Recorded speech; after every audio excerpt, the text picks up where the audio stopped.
नमस्कार। आज हम बनने वाले हैं इतिहास की जासूस और हमारी पड़ताल का मैदान है प्राचीन भारत, जहां हम मिलकर ढूंढेंगे खोए हुए सुराग। अब एक बात सोचिए, हमारे पास कोई टाइम मशीन तो है नहीं, है ना? तो फिर ये कैसे पता चलता है कि हजारों साल पहले क्या हुआ था, लोग कैसे रहते थे, कौन राजा था, समाज कैसा था? ये सवाल किसी पहेली से कम नहीं है और आज हम इसी पहेली को सुलझाने वाले हैं। तो आज की हमारी पड़ताल का रोड मैप कुछ ऐसा है। सबसे पहले हम समझेंगे कि अतीत की पहेली आखिर है क्या। फिर हम जमीन से मिले सुरागों पर नजर डालेंगे और उसके बाद कागजों की गवाही सुनेंगे। फिर देखेंगे कि इन सबूतों की पड़ताल कैसे होती है और आखिर में इन सारे टुकड़ों को जोड़कर बनाएंगे इतिहास की पूरी कहानी। तो चलिए अपनी जासूसी शुरू करते हैं। और सबसे पहला सवाल, आखिर ये इतिहास है क्या चीज?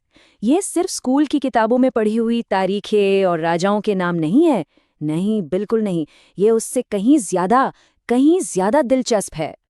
सीधे शब्दों में कहें तो इतिहास का मतलब है बीती हुई घटनाओं को एक सही क्रम में, मतलब एक के बाद एक समझना।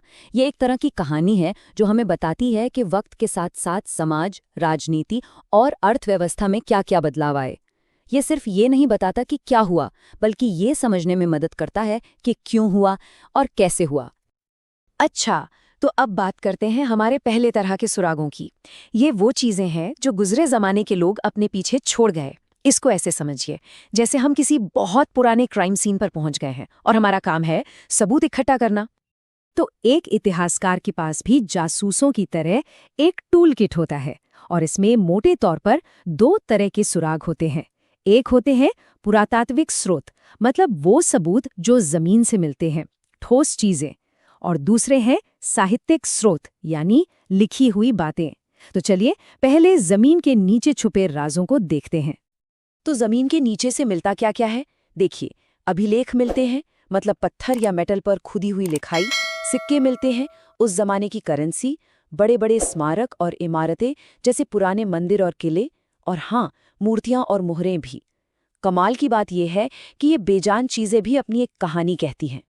और एक मजेदार बात बताऊं, सिर्फ सिक्कों की स्टडी के लिए एक पूरी की पूरी साइंस है, जिसे कहते हैं न्यूमिस्मैटिक्स। जी हाँ, ये जो पुराने सिक्के होते हैं ना, ये सिर्फ धातु के टुकड़े नहीं है, ये तो इतिहास का खजाना है। तो आखिर ये सिक्के बताते क्या हैं? मिसाल के तौर पर, जो हिंद यूनानी शासक थे, वो भारत में पहले थे जिन्होंने सिक्कों पर राजा का नाम और तारीख लिखवाना शुरू किया। इससे क्या हुआ? हमें एक पक्की टाइमलाइन मिल गई। वहीं दूसरी तरफ गुप्त शासकों ने इतने सोने के सिक्के जारी किए जितने किसी ने नहीं किए। इससे सिर्फ उनकी अमीरी का पता नहीं चलता, बल्कि ये भी पता चलता है कि उनकी इकोनॉमी कितनी मजबूत थी और उस दौर की कारीगरी कितनी जबरदस्त थी। तो ये तो हुई जमीन से मिले सबूतों की बात। अब अपनी पड़ताल को आगे बढ़ाते हैं और चलते हैं दूसरे तरह के सुरागों की तरफ, यानी कागजों की गवाही। ये वो सुराग हैं जहां हम सीधे अतीत के लोगों की आवाज सुनते हैं, उनके लिखे हुए शब्दों के जरिए। अब ये जो लिखे हुए सबूत हैं, ये भी कई तरह के होते हैं। कुछ धार्मिक ग्रंथ हैं, जैसे वेद और पुराण। कुछ सेक्युलर साहित्य है, जैसे किसी की बायोग्राफी। और एक बहुत ही इंटरेस्टिंग सोर्स हैं विदेश से आए यात्रियों के अकाउंट्स। पर यहाँ एक असली जासूस की तरह सोचना पड़ता है। क्यों? क्योंकि लिखने वाले का अपना नजरिया, उसका अपना बायस भी तो हो सकता है। इसीलिए इतिहासकार इन बातों को हमेशा दूसरे सबूतों के साथ क्रॉस चेक करते हैं।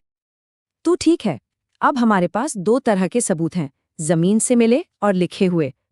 लेकिन सिर्फ सबूत मिलना काफी नहीं है।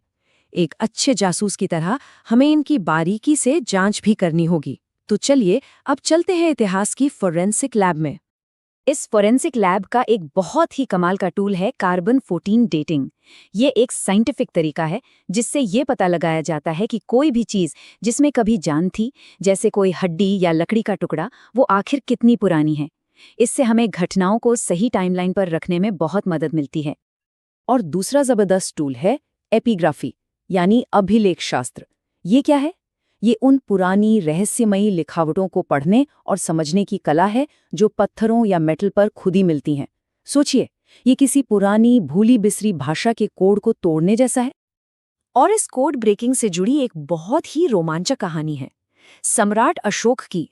उन्होंने पूरे भारत में चट्टानों और खंभों पर अपने संदेश खुदवाए। लेकिन सदियों तक कोई भी उन्हें पढ़ ही नहीं सका। ये एक ऐसी पहेली थी जो सबके सामने थी, पर कोई उसे सुलझा नहीं पा रहा था। और फिर आया साल 1837। जेम्स प्रिंसेप नाम के एक स्कॉलर ने सालों की मेहनत के बाद आखिरकार इस ब्राह्मी लिपि का कोड तोड़ दिया। और जैसे ही उन्होंने ये किया, मानो वो पत्थर बोलने लगे और सैकड़ों साल बाद सम्राट अशोक की आवाज एक बार फिर गूंज उठी। ये सच में इतिहास की जासूसी का एक बेहतरीन पल था। और बस एक बार ये कोड टूट गया तो इतिहास के कई पन्ने खुल गए। हमें पता चला कि हाथी गुम्फा अभिलेख राजा खारवेल से जुड़ा है, तो प्रयाग स्तंभ में समुद्रगुप्त की जीत का जिक्र है। हर एक अभिलेख इतिहास की किताब में एक नया चैप्टर जोड़ रहा था। तो अब हमारे पास सारे सुराग इकट्ठे हो गए हैं, सिक्के, अभिलेख, पुरानी किताबें, इमारतों के बचे हुए हिस्से। अब आता है एक जासूस का सबसे मुश्किल और सबसे जरूरी काम, इन सारे अलग अलग टुकड़ों को जोड़कर एक पूरी तस्वीर बनाना।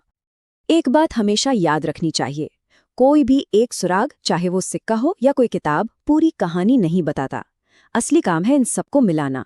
एक इतिहासकार एक अच्छे डिटेक्टिव की तरह हर सबूत को दूसरे सबूत से मिलाकर देखता है। जब सिक्के पर मिली बात किसी किताब में लिखी बात से मैच कर जाती है, तब जाकर अतीत की एक साफ और भरोसेमंद तस्वीर बनती है। और अब जाते जाते एक सवाल, जरा सोचिए, आज से सैकड़ों या हजारों साल बाद जब भविष्य के इतिहासकार हमारे इस दौर को समझने की कोशिश करेंगे, तो उनके लिए हमारे सबूत क्या होंगे? हमारे डिजिटल मैसेज, हमारी इमारतें या कुछ और? सच तो ये है कि हम सब जाने अनजाने में आज अपना इतिहास खुद ही लिख रहे हैं।